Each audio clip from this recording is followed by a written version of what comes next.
Investors' reaction to a zero-sum event added billions to Apple's market value, while the index closed lower on a bad day for airline stocks, cruise stocks, casinos, and oil stocks.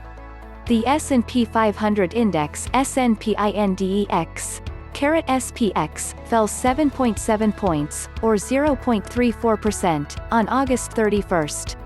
Today's modest sell-off wasn't enough to wipe out what has been a great month for investors. The index finished August up 7%, making for the best month since April. Today's decline was led by sell-offs in some of the worst-performing industries so far this year, with oil refiner Hollyfrontier (NYSE), HFC, stock falling 7.5%, shares of casino operator MGM Resorts International (NYSE), MGM, down 5.7%, and shares of airline and cruise line American Airlines (NASDAQ), AAPL, and Carnival Corp, down 4% on the day. Empty resorts and hotels could be a thing for some time to come. Image source: Getty Images. Tech giant Apple (NASDAQ), AAPL, was by far the best performing of the megacap stocks.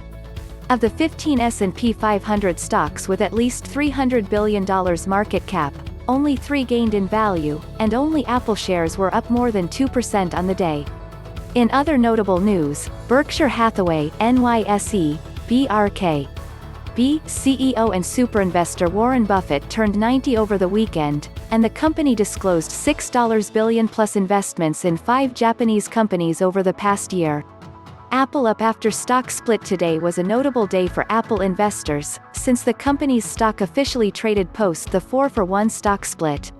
The fact that a stock split doesn't actually create any value for shareholders, it's like cutting a pizza into more and smaller pieces, didn't stop investors from buying, with shares up 3.4% on the day. In fairness, it wasn't just the split helping drive Apple's price up.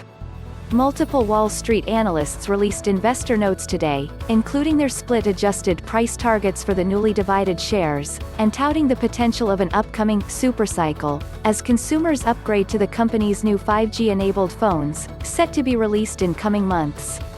Other analysts? Not so much. Berkshire bagging Asian elephants. Japan is a collection of small islands, with a massive population that it doesn't have all of the resources it needs to support. Warren Buffett, ever the contrarian, has made a sizable bet on Japan's biggest conglomerates. In a weekend press release, Berkshire disclosed that it had acquired 5% of the 5 biggest of Japan's publicly held trading companies, worth an estimated $6.5 billion. Moreover, Berkshire made it clear that these aren't viewed as short-term value opportunities but are expected to be long-term holdings that very well could grow. Berkshire could invest what works out to be about double the stake in the 5 it has already acquired, up to a 9.9% stake of each. Whether Buffett's big bet on Japan, with its own economic struggles and an aging demographic payoff for shareholders remains to be seen.